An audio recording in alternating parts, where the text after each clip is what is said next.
יש לנו פה רמפה של מסעית, רמפה שעשויה אלומיניום. היא חטפה פה מכה מאיזשהו סמיטרלר או משהו שנכנס בה.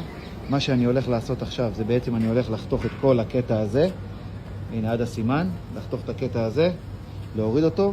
הכנתי פה כבר 2 פלטות בדיוק במידה, ואז אני ארתך פלטה אחת מלמעלה, פלטה אחת מלמטה, ואני בסוף אחבר את שניהם, ואז בעצם זה גם יהיה ישר וזה גם יסגור את החתיכה שהתעקמה פה.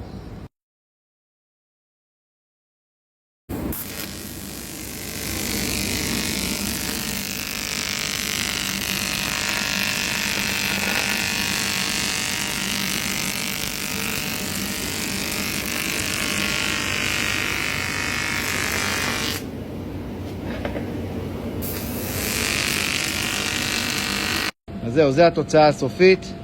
שמתי את 2 הפלטות, שמתי פה חיזוקים כדי שזה לא יימעך. זהו. ככה זה נראה.